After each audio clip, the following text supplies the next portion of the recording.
Shalom warga Kerajaan Allah, selamat datang kembali di Rock Makassar Tanjung Pujian. Terima kasih atas kesetiaan Anda dalam mengikuti ibadah Rock Makassar Tanjung Pujian.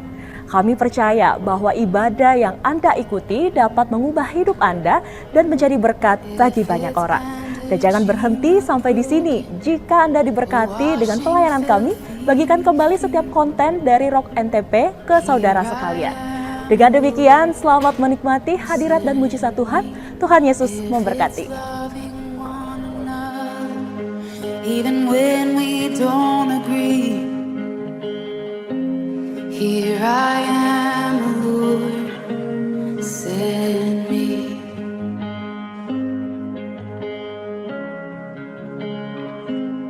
If I'm poor, if I'm wealthy, I'll serve you just the same.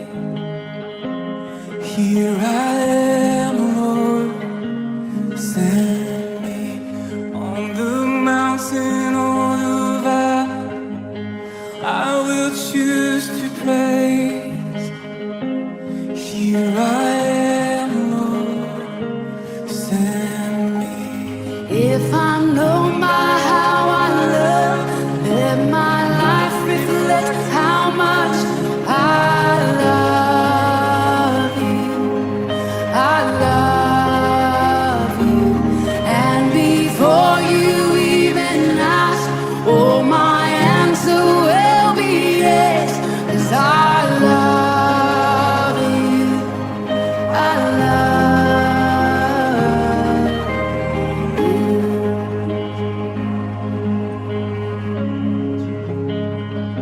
And if the truth cuts like an arrow, I will say it anyway. 'Cause here I am, Lord, send me. And if it means that they'll reject me, Lord, I'll still obey. 'Cause here I am, Lord, send me. And if I'm known by how I love, let my life reflect how much I love you.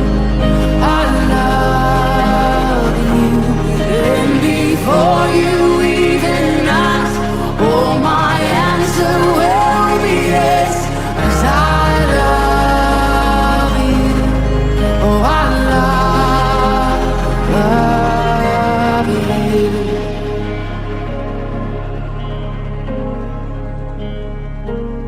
When I'm standing in your glory, I'll be glad I chose to say, here I am, Lord, send me.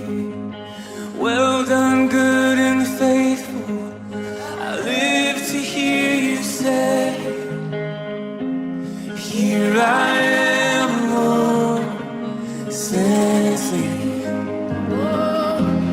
Here I am, Lord, send me. Here I am, Lord, send me. Oh, if I'm known by how I love, let my life reflect how much I love you. Oh, I love you. And before you even ask, oh, my answer will be yes, 'cause I love you. I love you. Oh, if I'm known by how I love, let my life reflect how much I love you. Oh, I love you. And before you even ask, my answer will be yes, 'cause I love, oh, how I love you. Oh, how I love you. With everything, with all my dreams, with all my hopes, how I love you, God. You can have it all. it all.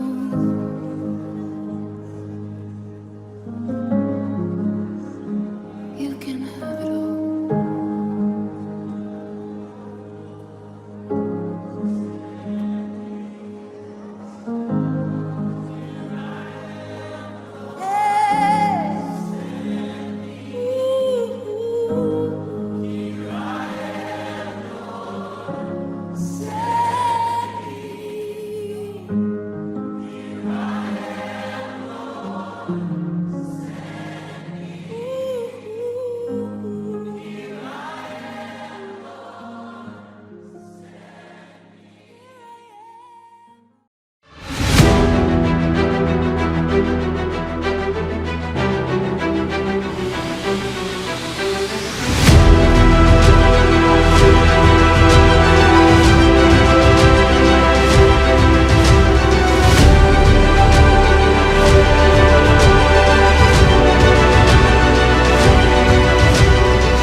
Shalom warga kerajaan, saya sampaikan kepada saudara bagaimana ada satu pribadi yang mengubah dunia karena diajarkan tentang pengampunan.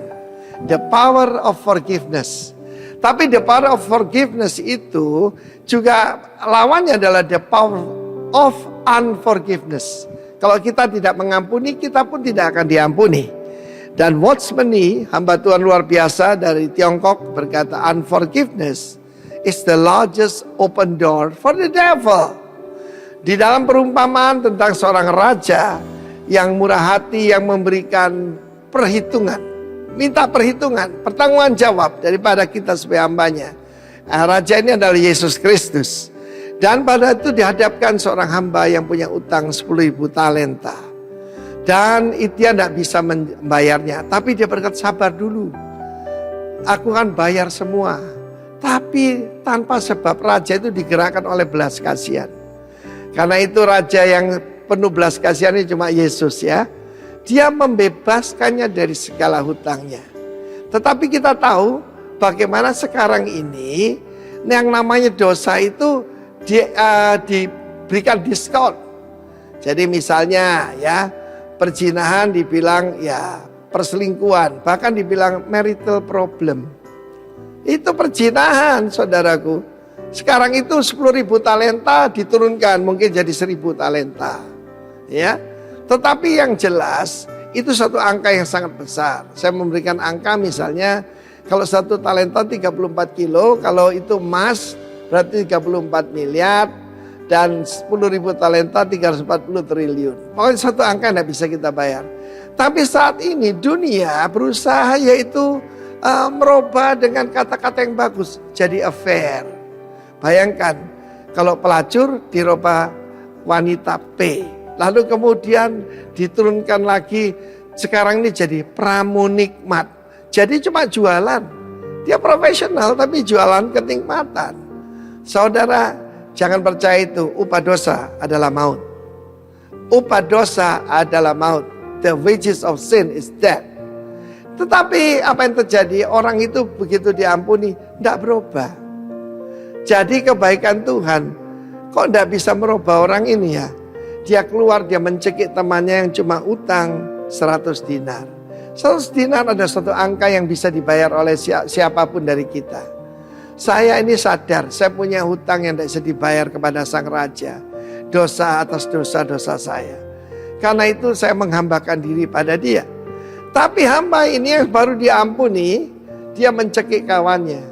Dan dia berkata, bayar hutangmu. Dan orang mengatakan yang sama, sabar.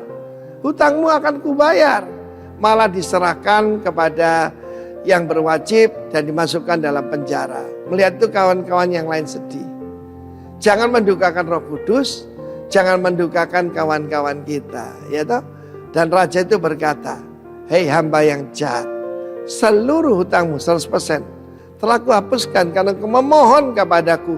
Sebab dia memohon sambil menyembah, saudara. Temannya juga menyembah kepada dia, tapi dia tidak melakukannya sama seperti dilakukan rajanya. Karena itu serahkan pada Algojo. Saudara, hidup adalah pilihan. Pilih raja yang baik, Yesus Kristus, dengan hukum kasih karunia atau hukum keadilan. Hukum keadilan, saudaraku, saudara kita tidak mungkin bisa membayarnya dan berakhir Algojo. Siapa Algojo ini? Roh-roh jahat yang memberikan sakit penyakit, memberikan penderitaan. Ya, hidup adalah pilihan. Pastikan semua warga negara hidup dalam hukum kasih karunia dari Sang Raja dan hidup berkasih karunia pada yang lain. Kiranya Tuhan memberkati kita semua dalam nama Tuhan Yesus 70 kali 7 kali. Amin.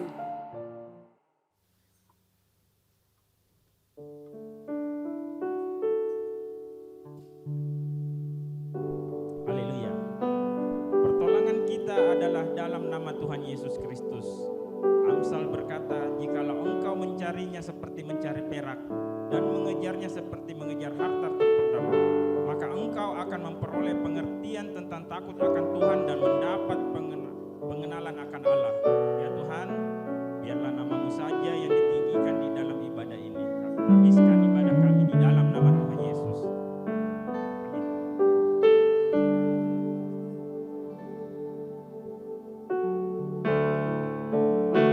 Biarlah pagi hari ini kami mencari wajah-Mu Tuhan. Bahkan di pelupuk mata kami ada Engkau Yesus, sumber kekuatan kami.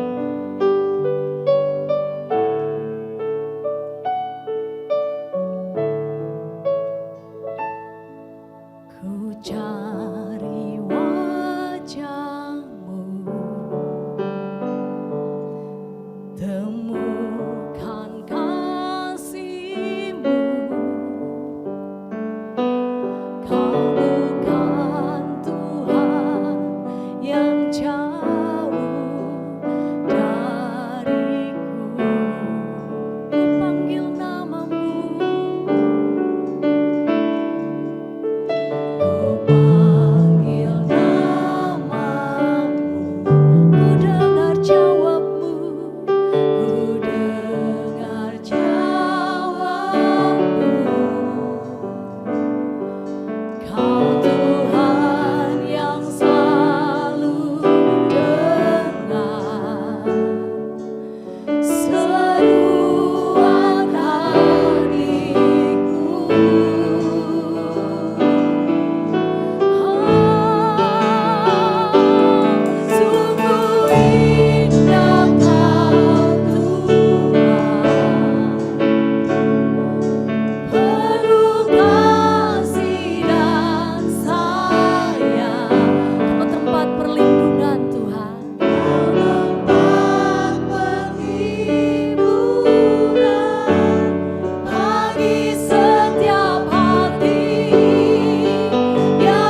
dipimpin oleh Tuhan. Ada amin saudara? Amin. Haleluya. Engkau satu-satunya yang memimpin langkah hidup kami Tuhan.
Ku rasakan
terang setiap hati kami.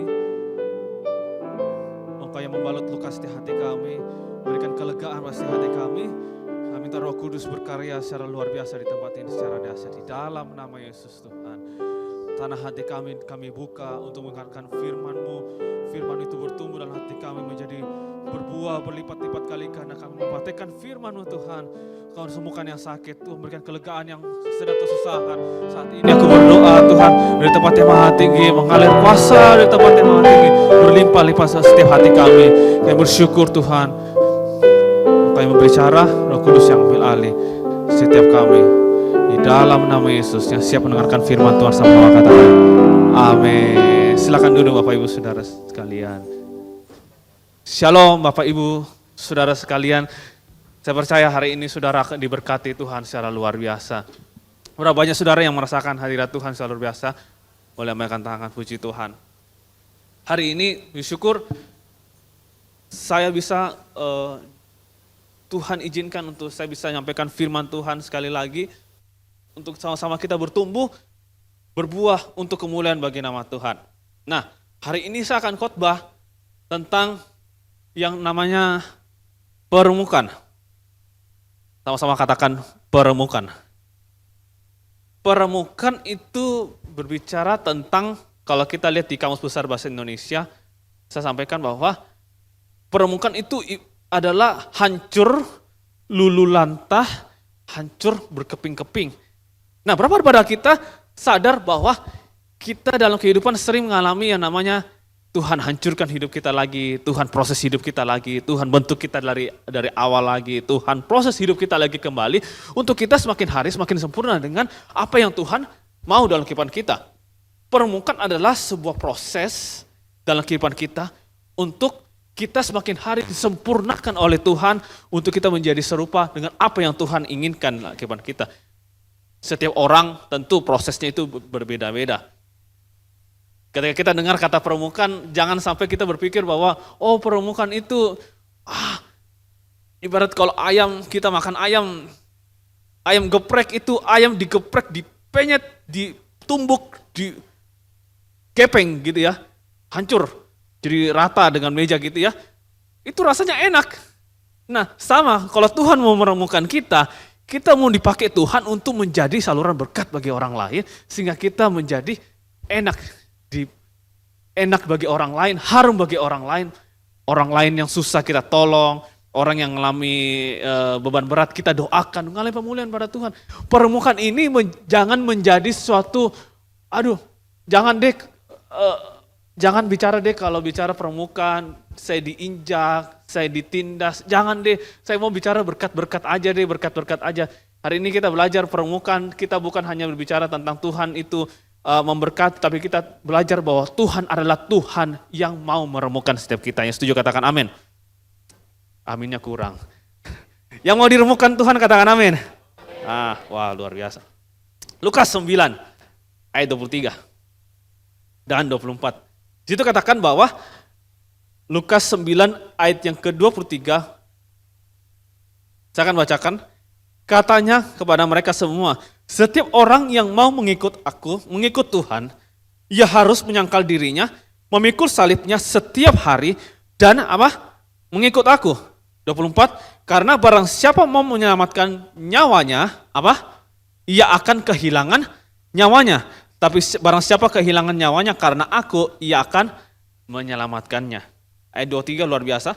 Setiap orang yang mau mengikut Tuhan, ia harus menyangkal dirinya, memikul salibnya setiap hari, dan mengikut aku. Tuhan katakan begini, kita jadi orang Kristen, jadi orang percaya, jangan kita ekstrim sebelah kanan atau kita ekstrim sebelah kiri. Ekstrim sebelah kanan maksudnya apa? Jangan kita jadi orang Kristen, ikut Tuhan, pasti semua enak, pasti semua bahagia, pasti enak. Tapi Tuhan janjikan langit tidak selalu biru. Langit akan ada hujan, akan ada panas. Tapi yang Tuhan janjikan Tuhan menyertai setiap kita. Jangan jadi orang Kristen yang kita mau, berkat saja, saya mau diberkati. Nah kalau bicara tentang berkat pasti semua orang suka, amin. Begitu, siapa mau diproses Tuhan? Sedikit, mungkin sedikit. Tapi saya percaya di tempat ini semua kita mau diremukkan oleh Tuhan. Karena kalau kita diremukkan oleh Tuhan, kita akan melihat bahwa hasil karya dari kehidupan kita, Tuhan proses kehidupan kita bisa jadi berkat buat orang lain. Proses itu ada dua, Bapak Ibu Saudara. Proses itu ada dua, yang pertama adalah proses peremukan itu bisa terjadi karena ada kesalahan dalam kehidupan kita. Atau kesalahan masa lalu yang kita perbuat sehingga kita itu mengalami proses daripada Tuhan. Contoh, kalau seseorang dulunya pernah mencuri, ia akan diproses oleh hukum karena perbuatannya, dipenjara, kena denda, dan sebagainya.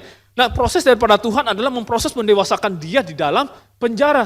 Ada orang lain diproses Tuhan, jatuh dalam kesalahan masa lalunya, Tuhan proses dia. Akhirnya sepanjang beberapa tahun, 1 tahun, 2 tahun diproses Tuhan, dia ngalami struggle yang luar biasa, tapi justru dia ngalami struggle daripada Tuhan, ngalami tekanan dari orang sekitar, itu membuat dia berlutut sama Tuhan, cari wajah Tuhan. Permukaan itu bukan sesuatu yang konotasinya negatif, tapi permukaan itu adalah supaya kita melangkah mencari Tuhan. Seberapa daripada kita sadar bahwa permukaan yang terjadi di depan kita itu beda-beda. Ada yang diremukkan oleh Tuhan, oleh perasaannya, hatinya. Ada yang diremukkan soal apa? Ekonominya. Ada Tuhan remukkan setiap kita lewat apa? Pemikiran kita. Aduh, saya bertempur dengan pikiran saya. Struggle dengan pikiran saya. Saya terintimidasi terus. Ada yang diremukkan oleh Tuhan, keluarganya. Kenapa ya orang lain keluarganya lebih bahagia dibanding saya? Kemudian dia merasa, waduh kok seperti ini. Tuhan memproses kehidupannya terus lewat keluarga. Dan kita mau jadi orang percaya yang terus melewati proses itu. Nah, proses yang kedua adalah yang Tuhan nyatakan dalam kehidupan kita, yaitu karena Tuhan izinkan sebagai penyataan Allah dalam kehidupan kita. Nah, Yohanes 9 ayat yang pertama sampai 3, kita akan baca sama-sama. Yohanes 9 ayat yang pertama sampai ketiga, kita baca bersama-sama. 2, 3. Waktu Yesus sedang lewat, ia melihat seorang yang buta sejak lahirnya. Ayat 2, murid-muridnya bertanya kepadanya, Rabi, siapakah yang berbuat dosa? Orang ini sendiri atau orang tuanya? Sehingga ia dilahirkan buta. Ayat 3, jawab Yesus, apa? Bukan dia, bukan juga apa? Bukan juga orang tuanya. Tetapi karena pekerjaan Allah harus apa? Dinyatakan di dalam dia. Kalau Tuhan proses kita, ada maksud Tuhan yang luar biasa di kehidupan kita. Kalau Tuhan proses kita, jangan mundur. Kalau Tuhan proses kita, jangan berkata, Tuhan ambil proses ini. Yesus ketika waktu perjalanan sebelum disalibkan, keringatnya itu menjadi darah. Betapa proses Tuhan, permukaan yang Tuhan berikan pada Yesus, anaknya untuk menjalani proses itu menebus dosa manusia, sampai keringatnya pun darah. Itu menurut kedokteran adalah proses tingkat stres yang paling tinggi oleh manusia. Sampai keringatnya pun pembuluh darah pecah di dalam sehingga keringatnya pun darah keluar. Kalau Tuhan izinkan, maka kita harusnya bersyukur pada Tuhan. Peristiwa ini dalam Yohanes 9 ayat yang pertama sampai ketiga itu berbicara tentang suatu ketika ada orang yang sedang sakit, buta sejak lahirnya. Ketika buta, yang dilihat adalah orang-orang yang menjudge, ini buta mungkin karena kesalahan dia ini. Oh, ini buat dosa ini. Nah, seringkali kan orang Kristen gitu. Ketika orang lihat orang yang lagi kesusahan, dia bikin dosa apa itu? Saya percaya tempat ini tidak ada. Amin. Ini orang-orang yang ada di sekitar situ mengatakan bahwa murid-muridnya yang berkata, Rabi, ini siapa yang buat dosa ini? Nah, konotasi orang-orang itu ketika melihat seseorang yang salah atau terpuruk atau yang mengalami sakit, pikirannya selalu, ini buat dosa apa ini orang? Ini lakukan apa ini orang? Tapi hari ini kita belajar bahwa Tuhan menyatakan bahwa kalau orang mengalami struggle, lagi tekanan, lagi mengalami remukan daripada Tuhan, kita sadar bahwa Tuhan memproses kehidupan dia karena ada pekerjaan-pekerjaan yang Allah yang nyatakan dalam kehidupan dia. Amin. Kalau Tuhan ingin nyatakan pekerjaan dalam kehidupan orang yang buta itu, ingin nyatakan bahwa Tuhan berkuasa mengubah mata yang buta menjadi melihat. Yang lumpuh berjalan, yang tidak bisa berbicara, bisa berbicara. Yang kakinya panjang sebelah, jadi seimbang, lebih tinggi. Tuhan menyatakan itu dalam kehidupan kita. Kalau kita lalui struggle hari ini, Tuhan menyatakan bahwa Dia Allah yang besar. Amin. Tujuan permukaan dalam kehidupan kita, bahwa Tuhan mau supaya kita itu sadar bahwa Tuhan itu menunjukkan kepada kita itu kedahsyatan dan kehebatannya. Saudara masih ingat peristiwa waktu Mesir kena tulah, 10 tulah itu ya. Saudara masih ingat? 10 tulah itu terjadi, Tuhan katakan begini dalam firman-Nya. Saya tidak tampilkan, tapi firman Tuhan katakan begini. Tuhan mengeraskan hati Firaun untuk supaya bangsa Israel itu jangan keluar dari tanah Mesir. Tuhan yang mengeraskan hati Firaun.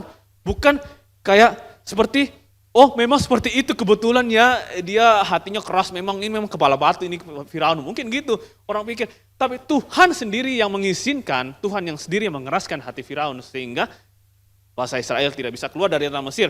Tulah yang pertama, tulah yang kedua, tulah yang ketiga, lalat tikat dan sebagainya.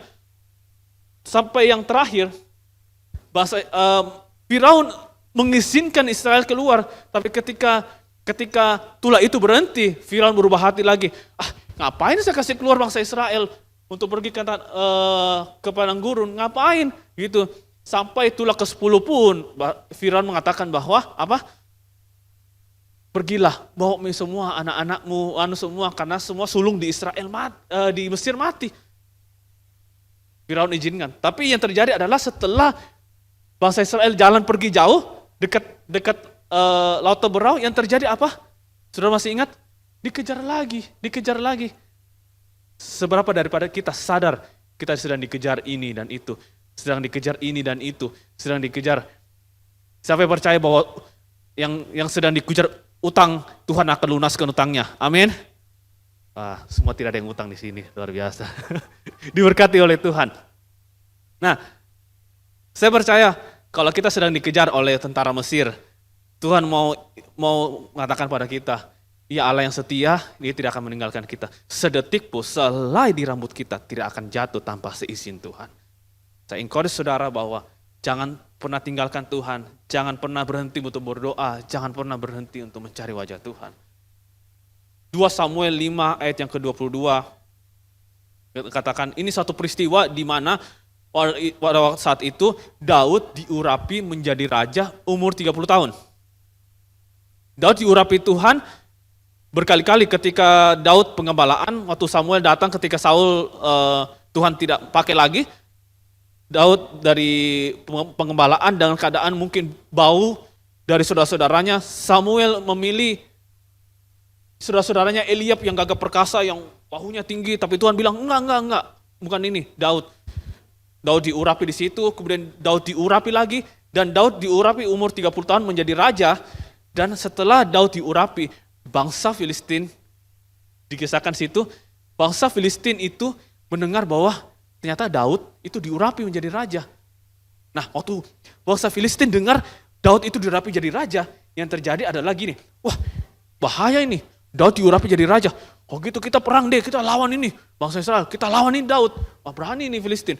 Ayo saya mau lawan ini Daud.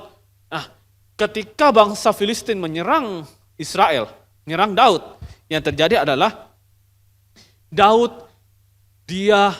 ayat 23, bertanyalah Daud kepada Tuhan dan apa? Ia menjawab, Tuhan menjawab apa? Janganlah maju. Yang dahsyatnya di sini Tuhan katakan bahwa ini kehebatan Tuhan yang luar biasa. Tuhan bilang gini, jangan maju berperang, tapi Tuhan bilang gini, buatlah gerakan melingkar sampai ke belakang mereka. Jadi pada saat ibaratnya gini, Filistin sedang berperang maju seperti ini, Daud dan pasukannya di sini, ketika ada jarak yang begitu jauh, Tuhan katakan, Daud jangan maju langsung berhadapan muka dengan muka. Tapi kedahsyatan Tuhan, kehebatan Tuhan, punya strateginya Tuhan luar biasa adalah gini. Tuhan bilang gini, jangan maju di depannya, tapi kamu memutar dari belakang gini, perjalanan jauh, kemudian memutar belakangnya, serang dari belakangnya. Seperti itu. Tuhan katakan gitu. Tapi bukan hanya sampai situ, Tuhan dikatakan gini, ayat 24 gini. Tuhan bilang, bila engkau mendengar bunyi derap langkah, ayat 24, derap langkah di puncak pohon-pohon kertau itu, haruslah engkau bertindak cepat. Jadi Tuhan bilang gini, Daud, kalau kau ingin kalahkan Filistin, ambil gerakan memutar, lewat belakangnya, tapi diam, diam, jangan langsung berperang. Setelah di belakangnya, ketika engkau dengar bunyi derap langkah di pohon, derap langkah di puncak-puncak pohon kerta itu, ketika bunyi, baru. Di sini luar biasa adalah Daud mengambil keputusan untuk mempercayai Tuhan, kehebatannya Tuhan. Bukan Daud mengambil keputusan, oh mau saya deh, saya sudah diurapi nih. Saya sudah diurapi, wah gitu, ditumpang tangan jatuh, kelepek-kelepek di gereja gitu kan. Sudah langsung mau saya mau ini. Tuhan berkati ya, saya buka ini. Tuhan berkati ya, Tuhan berkati. Enggak. Daud ketika diurapi oleh Tuhan, dia tetap mengakui kehebatan Tuhan. Dengan apa? Dia tetap bertanya kepada Tuhan. Sebaik ini saya langsung maju berperang atau saya lewat belakangnya. Kita jadi orang Kristen, jadi orang percaya, kita harus sadar bahwa sekalipun kita sudah punya nama, kita sudah punya mungkin jabatan, kita sudah punya mungkin segala-galanya mungkin, atau kita dalam pelayanan kita merasa bahwa mungkin kita sudah diurapi, tetap tanya Tuhan, tetap komunikasi sama Tuhan.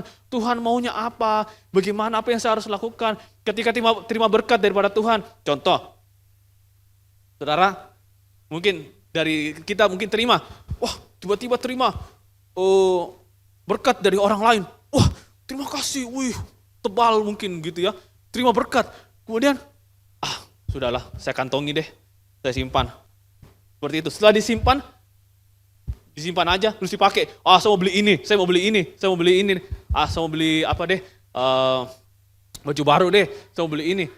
Tapi coba ambil keputusan gini, ketika terima berkat, Tuhan saya mau pakai ini berkat ini untuk apa?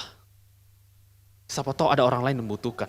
Siapa sangka ketika orang itu berdoa memberkati orang lain sesuai dengan apa yang Tuhan mau, Tuhan berkati berlipat-lipat kali ganda berkat yang terbaik daripada Tuhan.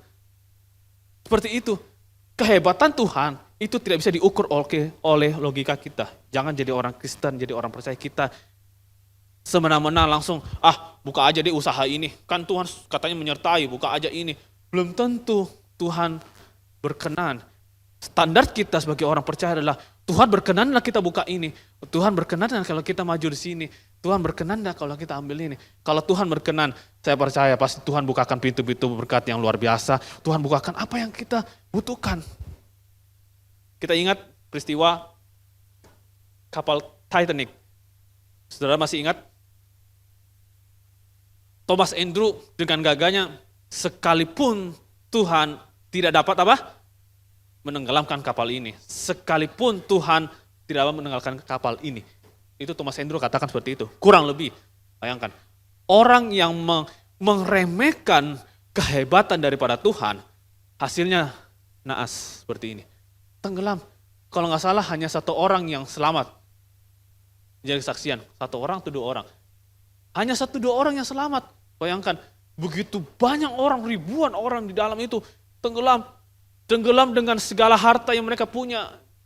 Dengan kenikmatan yang mereka nikmati, kekayaan mereka nikmati. Habis semua karena meremehkan yang nama apa? Kehebatan, kedahsyatan Tuhan. Bayangkan, Tuhan bilang gini, sekalipun Tuhan tidak dapat menenggelamkan, kan Thomas Andrew katakan gitu. Tuhan bilang gini, jangankan saya, ciptaan saya saja bisa menenggelamkan ini. Dia bukti nabrak es batu, balok, gunung es, langsung tenggelam itu. Kita jangan remehkan kehebatan Tuhan, jangan remehkan. Dengan apa? Kita belajar bersyukur, belajar untuk menerima apa yang kita alami.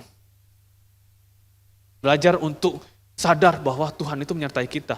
Sadar betul-betul bahwa kita bersyukur bahwa Tuhan sertai saya. Supaya kita ngakui bahwa Tuhan itu hebat, Tuhan itu dahsyat. Nah, kalau kita sadar sebagai orang percaya kalau Tuhan sertai kita, yang harusnya kita lakukan adalah seperti ini. Kita itu ngobrol sama Tuhan. Sambil contoh. Saya minta Juan boleh maju. Juan. Iya. Nah, saya ambil contoh seperti ini, saya turun ke bawah, sorry. Ibaratnya seperti ini. Kalau berbicara menyertai, itu artinya 2 orang berjalan bersama-sama. Setuju dengan saya? Nah, kalau berjalan bersama-sama itu ibaratnya gini. Kita jalan sama-sama ya, jalan gini. Nah, saya dengan Juan, contoh, ayo kita pergi mana? Kita pergi makan habis ini, KFC di belakang situ, Pipo ya. Nah, oke. Makan KFC. Nggak mungkin selama perjalanan ke Pipo, Saya diam-diam, gini, cuek ya, nggak ngomong. Nggak mungkin. Yang ada pasti, tadi gimana ya? Oh gini, enak sekali tuh kalau habis KFC kita makan es krimnya gitu. Pasti ngobrol. Setuju dengan saya? Kalau kita bicara Tuhan menyertai kita, itu otomatis bukan berarti bahwa gini, Tuhan menyertai artinya kita hanya diam. Tuhan ngomong-ngomong gini, kita diam. Tuhan ngomong gini, lakukan ini nak, terus kita diam-diam aja. Arti dari Tuhan menyertai kita adalah gini, kita itu ngobrol sama Tuhan. Tuhan maunya apa ya? Oh gini nak, kamu bikin gini. Oh iya Tuhan saya ngalami kayak gini, ini berat sekali rasanya, gimana ya Tuhan tolong saya gitu. Ngomong sama dia. Thank you Juan. Ngomong sama dia, karena kalau Tuhan menyertai kita, kita responnya itu harus apa? Ngobrol sama dia. Di luar Tuhan tidak ada janji kepastian akan masa depan. Tujuan permukaan yang kedua, Bapak Ibu Saudara, adalah untuk menggenapi rencana Tuhan. Kejadian 45 ayat 5 dikatakan begini, tetapi sekarang janganlah bersusah hati, janganlah menyesali diri, karena kamu menjual aku ke sini sebab untuk memelihara kehidupanlah Allah menyuruh aku mendahului kamu. Saudara masih ingat peristiwa Yusuf? Amin. Yusuf pada saat waktu itu seakan-akan kehidupan itu kok kayak gini amat ya kehidupan gua gitu loh. Kok saya sampai dijual, sampai dibuang dalam sumur, sampai ngalami kayak gini. Ternyata Yusuf sadar pada suatu titik di mana bahwa ini rencana Tuhan supaya saya bisa melihara keluarganya. Supaya saya bisa melihara kamu semua sekalian. Tujuan yang kedua, Tuhan menemukan kita. Tuhan membuat kita ngalami tekanan yang luar biasa, ngalami struggle. Untuk kita sadar bahwa untuk menggenapi apa yang Tuhan rencanakan, supaya kita digiring. Saya sampai hari ini bisa ada di tempat ini, itu karena Tuhan menemukan dari satu permukaan yang lain, di proses Tuhan, di proses ini, dihianati, dikatain gini, dibuat orang bahwa itu Elias apa gitu. Orang mengatakan seperti ini, ditekan dan sebagainya. Proses yang alami itu buat kita berlutut cari wajah Tuhan. Akhirnya bisa ada di tempat ini. Yusuf alami yang namanya difitnah, dijual, dipenjarakan, dilupakan. Bapak Ibu Saudara sekalian. Bagaimana rasanya difitnah? Bagaimana rasanya kita dijual? Kalau zaman sekarang mungkin dijual, ya masa orang dijual ya, itu kan pelanggaran ini ya. Zaman itu dijual. Atau gini aja deh, dihianati oleh orang terdekat. Sungguh amat sakit, sakitnya tuh di sini, sakit sekali rasanya. Nah, difitnah, dijual, kemudian apa? Dipenjarakan. Orang baik-baik kok dipenjarakan. Lucu kedengarannya, dilupakan. Yusuf mengalami semua ini dengan tujuan bahwa Tuhan ingin rancangan yang luar biasa dalam kehidupannya untuk dia mengenapi, memelihara keluarganya. Kalau kita direnungkan hari ini, Tuhan proses kehidupan kita untuk kita bisa tolong keluarga kita. Amin. Masing-masing kita punya struggle di dalam keluarga yang Tuhan mau proses kehidupan kita supaya kita berdoa untuk keluarga kita, untuk kita berdiri untuk keluarga kita. Satu peristiwa, ada sebuah keluarga mengalami struggle yang luar biasa, di mana pertengkaran di dalam rumah yang tidak pernah berhenti. Ayah bertengkar dengan ibunya, anaknya bertengkar dengan anaknya, ayah mukul anaknya, ibunya dipukul oleh ayahnya mungkin dan sebagainya. Kemudian dia berkata, ayah ini berkata, aduh, saya di rumah rasanya kayak neraka rasanya. Anaknya mau berkata, saya nggak betah di rumah, saya mau keluar. Akhirnya dia keluar dari rumahnya. Mending saya keluar deh ke mall jalan-jalan sama teman. Rasanya enak kalau di rumah, aduh pusing saya gitu. Suatu waktu yang terjadi adalah gini. Yang membuat keluarga itu bisa pulih adalah karena ada satu orang yang mau berlutut berdoa membawa nama keluarganya untuk dipulihkan sama Tuhan. Yang terjadi adalah kalau kita ngalami dalam keluarga struggle seperti itu, yang terjadi adalah gini, kita lah inisiator untuk kita berdoa bagi keluarga kita. Kita yang berlutut, kita yang berdoa puasa, kita yang menangis sama Tuhan. Tuhan pulihkan keluarga saya, Tuhan pulihkan. Saya nggak mau ini ngalami gini. Setiap hari saya nggak mau ngalami neraka, yang saya mau ngalami surga dalam keluarga saya seperti ini. Anak bisa memulai untuk berdoa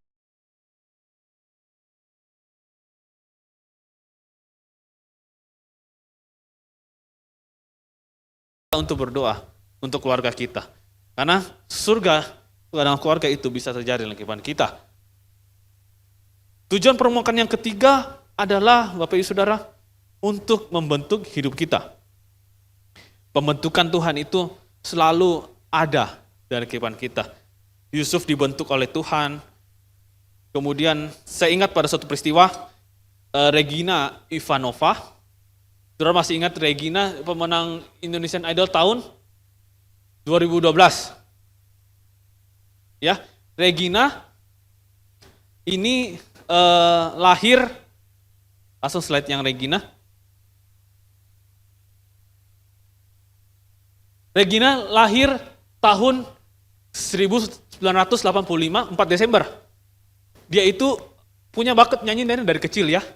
Saudara masih ingat ya waktu itu menang yang juara 2-nya siapa? Sean ya? Masih ingat ya? Nah, dia ini punya bakat nyanyi. Dia itu waktu kecil sering nyanyi lagu Whitney Houston gitu ya. Sering nyanyi gitu waktu kecil, terus ikut lomba sana sini dan sebagainya. Dan dia membentuk band ya, dari anak muda ya dia bentuk band. Ayo kita main yuk band, kita rame-rame gitu seperti itu dengan teman-temannya. Kemudian setelah itu, bayangkan, setelah dia bentuk band, tapi dia sering dianggap remeh. Dianggap remehnya apa? Maaf ya, ini yang saya dapat dari Google. Ya, dapat dari Google gini. Ini orang gemuk bisa apa gitu.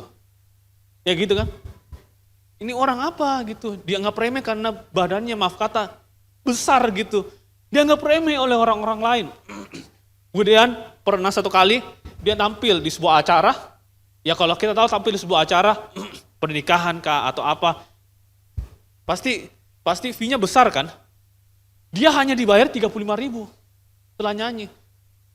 Coba pikir, ini dianggap remeh atau dihargai? Kalau kita pikir secara manusia kan, kok kasih 35.000, sudah latihan misalnya gitu, untuk acara event gitu ya, misalnya event gitu. Kok hanya dibayar segitu misalnya? Berarti dianggap remeh oleh orang lain. Kemudian satu kali dia diundang untuk nyanyi di sebuah acara. Dan di acara situ, yang punya acara itu cueki dia. Cueki karena apa? Gini, dia jalan gitu, badannya besar gitu. Besar, dia nggak remeh gitu, badannya besar. Ini apa sih ini orang gitu. Terus nyanyi di atas gitu, nyanyi, gitu kan. Nyanyi dengan, suaranya memang bagus, badannya besar. Body shaming gitu, seakan-akan mungkin ya, body shaming gitu. Ngejek gitu. Dia ngalami tekanan yang luar biasa dalam kehidupannya.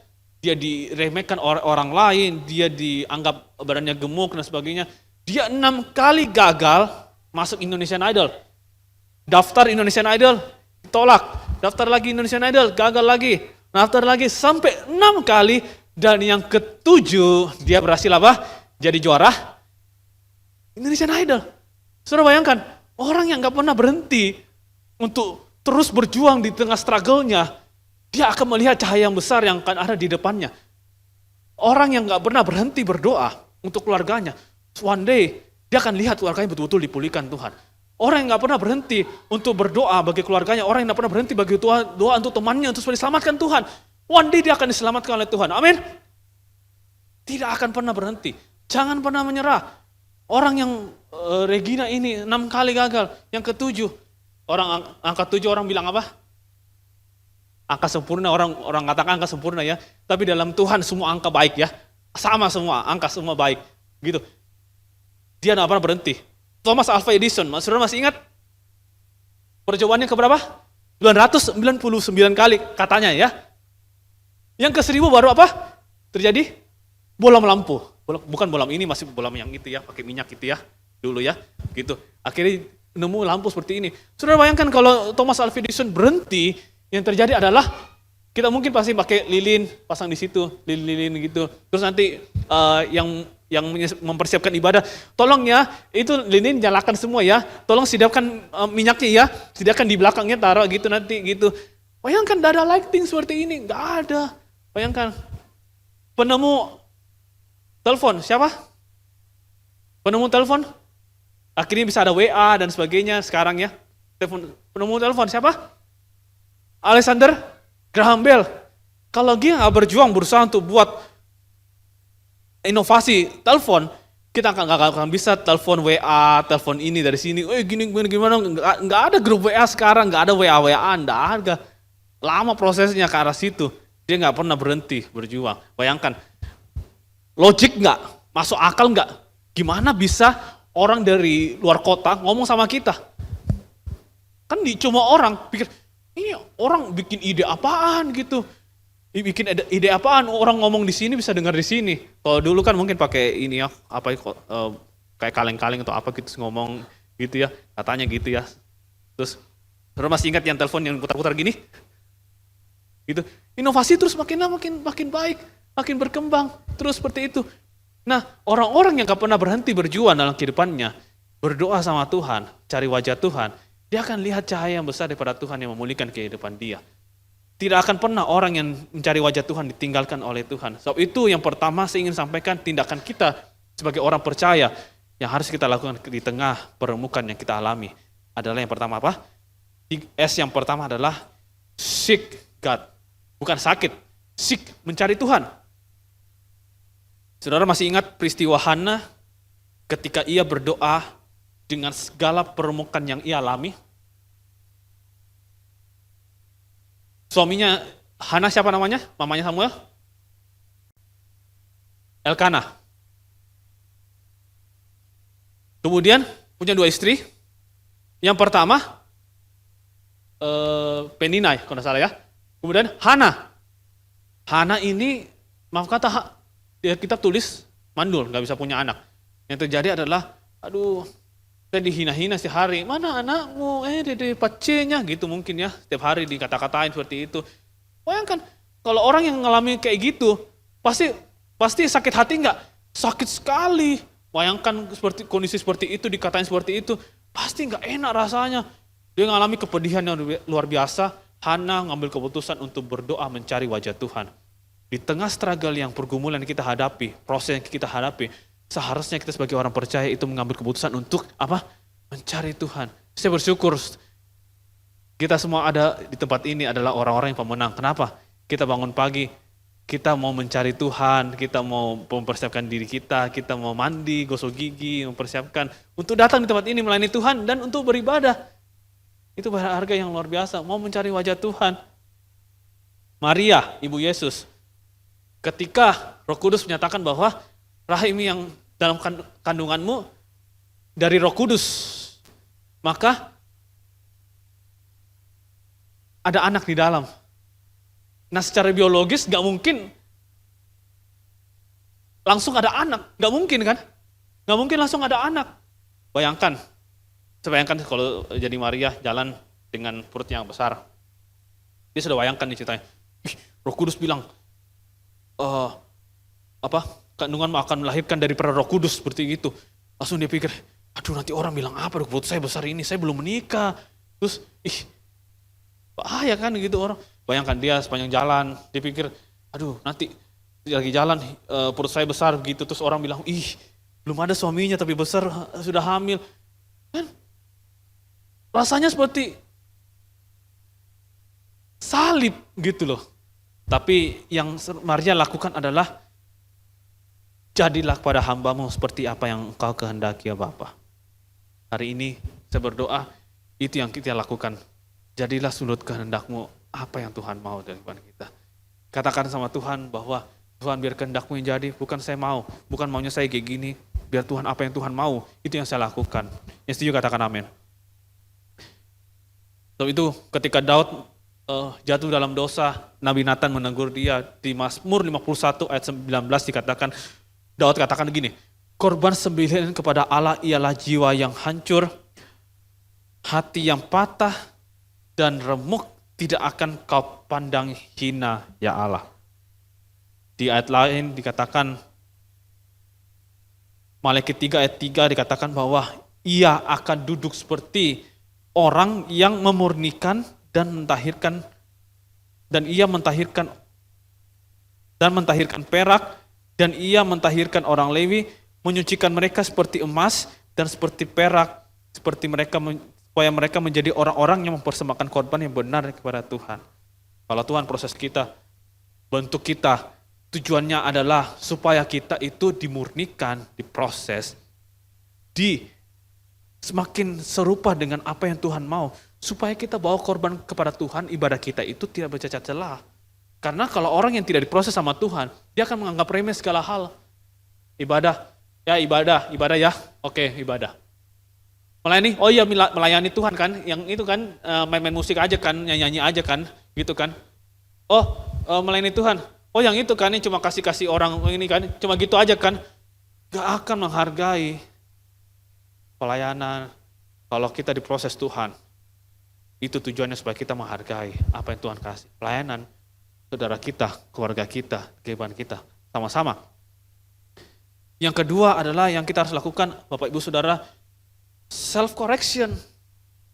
Kita jadi orang percaya, jangan menjadi orang yang suka menjudge orang lain. Alkitab katakan, keluarkan dulu balok yang ada di matamu, baru keluarkan selumbar di mata saudaramu. Jangan kita pikir, keluarkan dulu itu selumbar matamu, baru saya nanti bertobat lah. Kok dulu bertobat lah, baru saya bertobat. Kok dulu, jangan dulu suka bicara orang misalnya gitu. Atau, kok dulu, jangan suka mencuri atau apa. Diri kita dulu yang harus berubah. Makanya Tuhan katakan di Mazmur 26 ayat 2, Daud katakan, ujilah aku ya Tuhan, dan apa? Cobalah aku, selidiki batinku, dan apa? Hatiku. Check and recheck.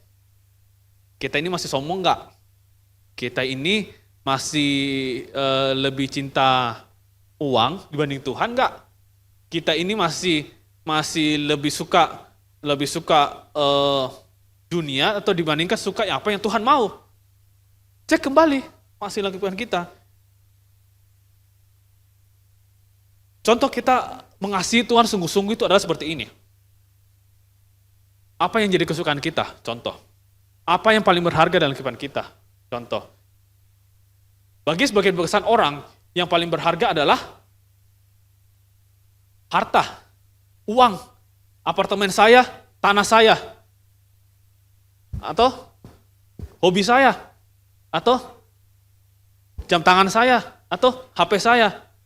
Yang masing-masing orang punya berharga, ada hal-hal yang paling berharga dalam kehidupan kita. Coba begini, yang paling berharga dalam kehidupan kita berani kasih kepada Tuhan. Itu betul-betul membuktikan bahwa kita betul mengasihi Tuhan atau tidak. Bukan kita betul-betul dengan gagah-gagah langsung datang, ini ya, semua uang saya, rekening saya kasih ya, gitu ya. Terus saya nggak hidup pakai apa-apa. Makan, bahasa bodoh gitu. Nggak juga, kalau Tuhan nggak suruh jangan lakukan. Kalau Tuhan suruh baru kita lakukan. Apa yang paling berharga? Saya paling berharga dalam kehidupan saya, maksudnya ada hobi yang saya suka adalah saya suka dulu suka main game. Sekarang enggak terlalu sering. Gitu. Cuma sekali-kali main game nggak salah ya. Kan untuk relax sedikit gitu, 5 menit, 10 menit aja gitu. Habis itu lakukan aktivitas lagi. Bukan everyday berjam-jam, itu salah juga. Itu ngabis ke waktu untuk main game itu salah. Tapi kalau untuk relax, skala 5 menit saja, 10 menit, it's okay. Nggak masalah. Seperti itu. Atau bisa. Nah, suatu waktu, mungkin saya pernah saksikan sini. Saya lagi capek, aduh capek sekali gitu. Saya, lagi kerja capek, terus sudah deh, saya main game dulu 5 menit lah gitu. Gitu kan, secara manusia. Saya mau main game dulu 5 menit lah. Terus, dalam hati saya Tuhan bilang gini. Ada suara dalam hati saya gini. Elias, jangan dulu main game. Ayo datang sama saya, doa yuk. Yang pertama, yang saya lakukan, Tuhan, nantilah habis main game aja lah, baru saya doa gitu. Saya hiraukan. Jadi, setelah saya main game, Tuhan, sesuai janji saya akan datang. Bapak, Ibu, Saudara, saya berani jujur katakan, saya melewatkan miss the moment yang paling penting pada saat itu Tuhan mau datang untuk jamah saya. Tuhan datang di depan pintu rumah saya, atau Tuhan datang di pintu hati saya, tapi saya itu nggak bukakan pintu. Saya lebih pilih, saya mau di dalam deh. Bayangkan ada tamu datang terus dibiarkan di luar, di depan pintu, terus nggak dipersilakan masuk, terus kemudian kita tuan rumah nggak keluar, nggak temui. Sebagai tamu dihargai atau diapakan? Merasa nggak dihargai, seperti itu kan? Nah, posisi saya waktu saat itu seperti seakan-akan nggak menghargai Tuhan. Tuhan lagi pengen dekat sama saya hiraukan, bilang main game dulu. Akhirnya yang terjadi adalah setelah saya main game dan kemudian saya mau cari wajah Tuhan, rasanya itu kayak kenapa ya kayak berat sekali, kenapa kayak biasa-biasa aja, enggak saya janji sama Tuhan, yang kedua kali Tuhan, kalau Tuhan ngomong hal yang sama lagi, saya akan lakukan taat. Betul, besoknya atau beberapa hari kemudian, saya mau peristiwa yang sama, saya mau main game, relax sebentar 5-10 menit, hanya 5-10 menit. Kan Tuhan, masa Tuhan gak ngerti 5-10 menit doang kok gitu. Tapi Tuhan mengatakan sama saya gini lagi, dalam hati, ayo sekarang doa, ini lagi pengen, ini sesuatu yang saya pengen sekali gitu. Ayo doa, rasanya begitu berat, rasanya, tapi saya kata gini, ya Tuhan, saya lebih mau ikut apa yang Tuhan mau, saya mau cari Tuhan, doa. Saya tidak buka gamenya, saya tutup semua, saya hanya cari Tuhan. Dan Bapak Ibu Saudara tahu, itu kasihnya Tuhan mengalir, besar sekali ngalir. Luar biasa, menjamah. Jangan lewatkan momen yang Tuhan kasih di depan kita. Contoh, kita lagi berlibur nih, keluar, lagi jalan. Kita berlibur ke, misalnya, jalan-jalanlah ke Malino atau apa, terus lihat pemandangan. Atau gini, siapa yang pernah, Bapak Ibu yang pernah ke negeri atas awan, Toraja? Belum, ada yang sudah pernah. Negeri atas awan di Toraja, ya? Ya, gimana? Tolak? Ya, gitu.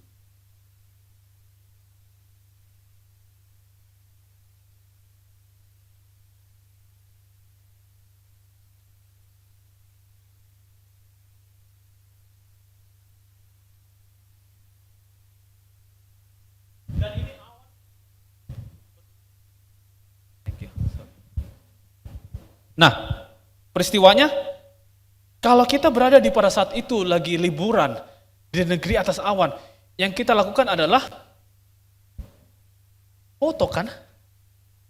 Gak ada itu, apalagi kalau yang maaf kata, pasti yang para ibu-ibu langsung, wih coba pemandangan, foto-foto dulu, gitu langsung, sini, kasih langsing dulu, begini, miring gitu, langsung, gitu rame-rame, begini, gitu, itu manusia normal ini lakukan. Kenapa Gak mau lewatkan momen ini pada saat ini, lagi momennya bagus, karena gak akan terulang lagi. Sama dengan Tuhan, ketika Tuhan ngomong hati kita bilang, ayo cari wajah Tuhan, kita jangan lewatkan momen pada saat itu lagi Tuhan lagi mau jamah kita. Jangan lewatkan itu. Justru di saat kondisi itu, kita lagi struggle, justru harusnya kita cari Tuhan. Amin. Yang ketiga, dan ini yang terakhir. Setelah kita mencari Tuhan, self-correction, cek kita masih sombong atau kita masih apa, sebagainya. Yang ketiga, yang terakhir adalah, yang kita harus lakukan adalah S yang ketiga, surrender, atau berserah sama Tuhan. Tuhan, sudahlah, saya ikut Tuhan yang maunya gimana. Tuhan maunya yang ini, ya udah, gak apa-apa. Asal Tuhan senang, suka-sukamu Tuhan. Yang penting Tuhan senang. Kenapa? Kalau kita lakukan yang penting Tuhan senang, hidup kita juga pasti bahagia. Awalnya sakit, tapi endingnya bagus. Gini loh. Gambaran seperti ini. Kita semua percaya kan, Tuhan yang ciptakan alam semesta. Langit dan bumi Tuhan ciptakan semua. Tuhan ciptakan kita. Tuhan tahu nggak masa depan kita? Tahu. Tuhan tahu nggak masa lalu kita? Tahu. Tuhan tahu nggak apa yang terjadi sekarang? Tahu. Terus kita mau mempercayai Dia yang tahu masa depan atau enggak? Seperti itu. Berserah sama Tuhan itu begini, kita mempercayai Tuhan bahwa Tuhan yang tahu masa depan saya seperti apa. So itu kita ikut saja Tuhan maunya gimana, kita ikuti. Supaya apa? Perjalanan kita baik adanya dan kita menikmati kebaikan Tuhan. Kalau kita belajar untuk memilih untuk nggak mau semua ikut mau saya gitu. Kita itu seakan-akan sok tahu sama Tuhan. Saya lebih tahu kalau saya lewat jalan ini lebih tahu. Tahu-taunya kena macet. Tapi Tuhan kasih tahu lewat jalan ini, ayo ke sini. Itu jalannya bagus, lebih baik. Kita belajar hari ini sama-sama untuk surrender, itu percaya sama Tuhan, itu artinya apa? Trust God and apa? Let God. Izinkan Tuhan yang berkarya dalam kehidupan kita. Mempercayai Dia 100%, bukan dengan gagahan kita, bukan maunya kita. Supaya kehidupan kita jauh lebih baik daripada sebelumnya. Yesaya 22 ayat 22 dikatakan bahwa jangan berharap pada manusia sebab ia tidak lebih daripada embusan nafas. Dan sehingga sebagai apakah ia dapat dianggap? Kita mungkin pikir, mungkin kalau saya kerjasama sama seorang ini, saya nanti bakal sukses. Terus kita nggak tanya Tuhan, Tuhan kira-kira saya baiknya sama orang ini nggak join bisnis? Tuhan izinkan nggak saya ini? Kita nggak tanya Tuhan, langsung tanda tangan aja gini. Nggak taunya ditipu, dibawa lari orang. Sungguh menyedihkan. Padahal Tuhan mau, Tuhan katakan, jangan berharap pada manusia, ia tidak lebih daripada embusan nafas, dan sebagai apakah ia dapat dianggap. Jangan menaruh percaya kita pada manusia. Bagi manusia mungkin kelihatannya, wah, Sodom dan Gomora waktu Lot melihat, wah tanah subur, air kelihatannya bagus, sungai, wah pasti saya melimpah nih harta. Tapi di dalamnya bobrok. Abraham memilih tanah yang gersang, tapi diberkati oleh Tuhan. Di mana Tuhan ada, di situ ada berkat Tuhan. Sekalipun kita lewati padang gurun, Tuhan akan mengirimkan burung gagak untuk mengirim makanan bagi kita. Tuhan akan mengirimkan mana untuk setiap kita. Jadi yang kita lakukan adalah berserah sama Tuhan, surrender, let God, trust God, and let God. Percaya Dia, dan bukan untuk percaya pada apa yang kita yakini sendiri. Raja Wali ketika umur ketika umur 40 tahun, umur Raja Wali panjang juga ya. Menurut data bahwa pada umur 40 tahun ia akan naik ke gunung yang tinggi sekali.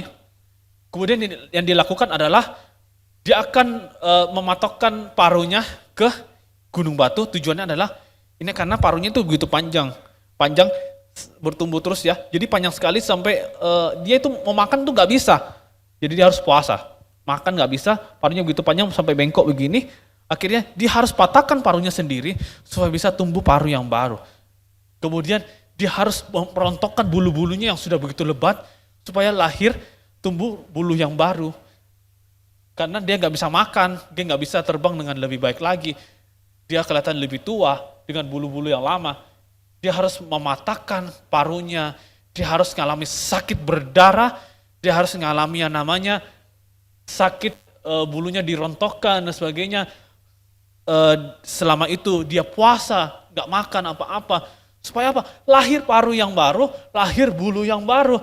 Setelah yang Raja Wali lakukan selama di gunung yang tinggi itu, dia akan hidup 40 tahun lagi lamanya setelah itu. Dan menjadi Raja Wali yang segar kembali. Sama dalam kehidupan kita. Firman Tuhan katakan apa? Tapi orang-orang yang menanti-nantikan Tuhan apa? Akan mendapat kekuatan baru. Mereka seumpama Raja Wali yang naik terbang dengan kekuatan sayapnya. Mereka berlari dan tidak menjadi lesu. Mereka berjalan dan tidak menjadi lelah. Amin. Kita adalah orang-orang yang seperti itu. Yang akan terbang seperti Raja Wali. Tapi Raja Wali itu ketika dia terbang, dia itu harus diremukkan dulu. Diremukkan, paruhnya harus dipatahkan dulu, bulunya harus dirontokkan dulu. Supaya ia bisa terbang tinggi. Sama kehidupan kita. Kalau kita ingin mengalami lompatan yang luar biasa dalam kehidupan kita, kita harus diremukkan oleh Tuhan dulu, supaya kehidupan kita menjadi orang-orang yang bisa terbang lebih tinggi. Amin. Apapun peremukan yang Tuhan izinkan kita alami saat ini, percaya pencobaan yang pencobaan yang kita alami tidak melebihi kekuatan kita. Sama-sama kita bangkit berdiri di hadapan Tuhan. Haleluya.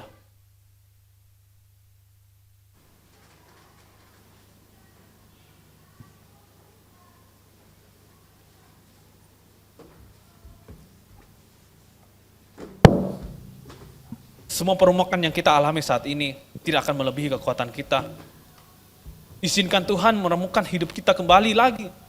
Supaya kita jadi orang-orang yang menjadi orang yang bisa terbang tinggi, melesit bersama dengan Tuhan dalam karir, dalam usaha. Diremukan Tuhan itu bukan sesuatu yang rasanya sakit, saya nggak mau deh Tuhan. Nggak mau Tuhan. Izinkan Tuhan untuk menemukan kita sekali lagi. Amin. Diremukan Tuhan bukan rasanya seperti, aduh Tuhan saya nggak mau deh, sakit pada rasanya. Sakit, tapi Tuhan akan jamah. Dia yang melukai, dia akan yang membalut luka kita. Amin. Hari ini yang sama Tuhan akan kerjakan dalam kehidupan kita. Tuhan akan membalut luka kita. Tuhan akan memulihkan kehidupan kita. Tuhan akan memberikan kekuatan yang baru pada kita. Amin. Sama-sama kita datang sama Tuhan.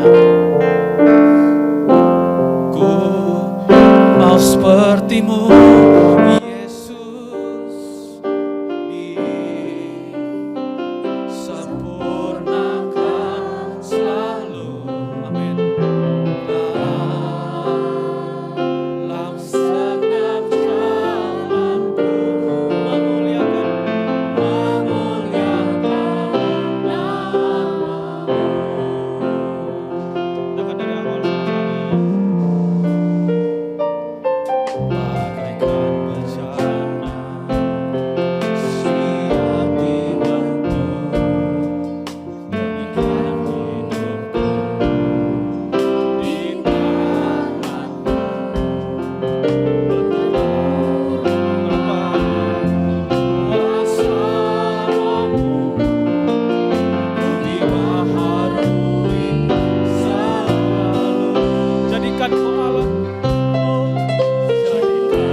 permukaannya masing-masing berbeda.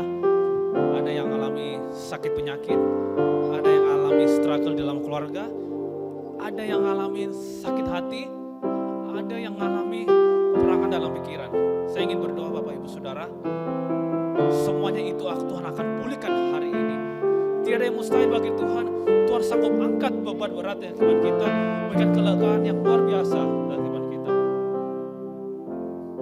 Bapakku berdoa saat ini, setiap hati terbuka, setiap tangan terangkat, setiap struggle apapun dalam kehidupan kami berdoa Engkau sumber kekuatan yang besar dalam kehidupan kami. Aku berdoa Roh Kudus jamah dengan kuat kuasa-Mu Roh Kudus, memulihkan setiap hati, memberikan kelegaan yang luar biasa. Biar di masa-masa permukaan dalam kehidupan kami jadi orang-orang yang kuat, akan terbang sebagai Raja Wali yang terbang tinggi, melewati segala hal rintangan dalam kehidupan kami melewati bersama Tuhan. Kuatkan setiap hati kami, Tuhan kuatkan, Tuhan jamah di dalam nama Yesus. Tuhan jamah, Tuhan pulihkan. Kami percaya kuasa Roh Kudus itu melampaui batas akal manusia yang akan menjamah hati kami yang paling dalam, memulihkan, memberikan kelegaan yang secara luar biasa. Kami bersyukur buat berkat Tuhan yang biasa, firman-Mu dimeteraikan dalam setiap hati kami menjadi pelaku firman-Mu, kami berbuah berlipat-lipat kali ganda. Kami bersyukur buat hari ini yang diberkati Tuhan oleh firman Tuhan. Sama-sama katakan amin. Puji Tuhan.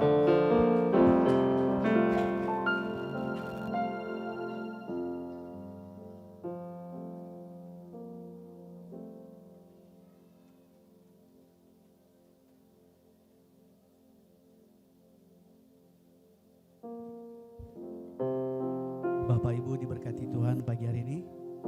Baik, saatnya kita menyaksikan Rock News.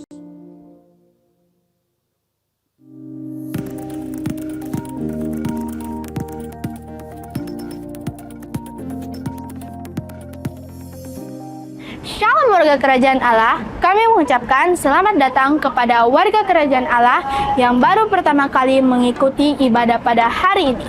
Dan kami juga menyapa bagi jemaat Tuhan yang mengikuti ibadah pada hari ini melalui Zoom dan live streaming. Kembali bersama saya, Gracia Trivena, Dan saya Cinta Stefania. dan kami akan menyampaikan informasi kegiatan gereja dalam sepekan.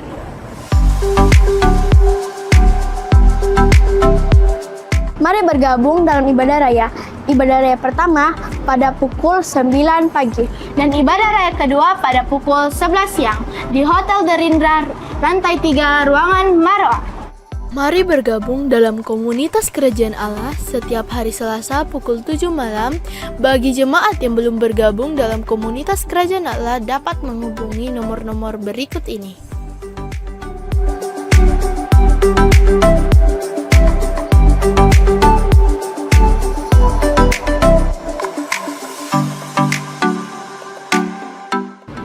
Hai Sobat Muda, yuk bergabung dalam kakak generasi yang diadakan dalam 2 kali dalam sebulan, yaitu minggu pertama dan minggu ketiga. Bertempat di Perumahan Amarilis, Tanjung Bunga, pukul 5 sore. Jangan lupa ya! Halo teman-teman, datang ya di ibadah Rocky setiap hari Minggu jam 9 pagi di Hotel Derindra. Tuhan Yesus memberkati. Bagi jemaat yang rindu memberikan persembahan dan persepuluhan, dapat memberikan melalui amplop yang disediakan di depan pintu masuk ruangan atau melalui QR Code berikut ini.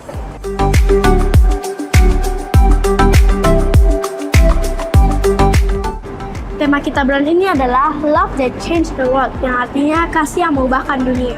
Kolose 1 ayat 6, setelah mendengar dan menerima berita Injil yang diberitakan oleh Epafras, jemaat Kolose tidak putus-putusnya bertumbuh baik dari segi iman, kasih maupun pengharapan. Jemaat Kolose bersyukur karena Allah sudah menyediakan kehidupan kekal di sorga saat mereka menerima Yesus Kristus. Rasul Paulus merasa senang dan tidak putus-putusnya mengucap syukur karena mengetahui bahwa jemaat Kolose berbuah dan berkembang dalam iman, pengharapan, dan kasih berdasarkan Injil. Demikian MTP News minggu ini. Harmonious, victorious, glorious. Tuhan Yesus memberkati.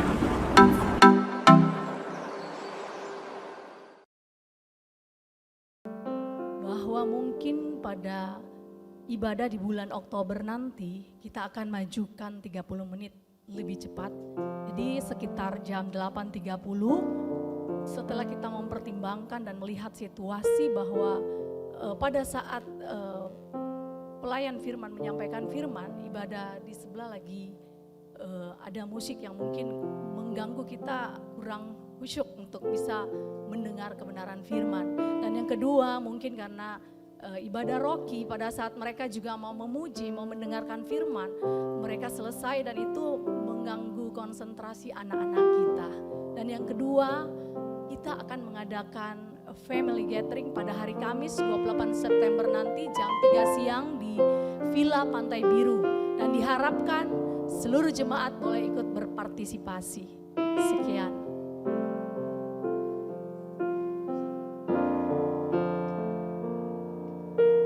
Baik Bapak Ibu, dan gereja ke depan ini ada rencana akan memulai doa malam, tapi ini baru rencana, jalannya kami belum tahu kapan, kemungkinan bulan depan ya kemarin. Belum tahu. Oh, hari Kamis. Baik, sama-sama saya jemput Bapak Ibu untuk bangkit berdiri, kita akhiri ibadah kita pagi hari ini.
Tuhan menghadapkan wajahnya dan memberikan Engkau damai sejahtera dan sukacita. Apa saja Engkau perbuat Tuhan berhasil. Keluar masukmu Tuhan berkati, apa yang dikerjakan tanganmu Tuhan berhasil. Dan orang akan melihat dalam kehidupan kita masing-masing bahwa nyata Tuhan dalam kehidupan kita. Segala berkat yang terbaik ini turun berlimpah-limpah dengan berkat keluarga, kesehatan, masa depan yang cerah di hadapan Tuhan, turun berlimpah-limpah menjadi orang-orang yang semakin mengasihi Tuhan, mencintai Tuhan sampai kedatangan Tuhan yang kedua kali. Dan kami bersyukur buat hari ini yang sudah terima berkat Tuhan, sama-sama katakan amin. Tuhan.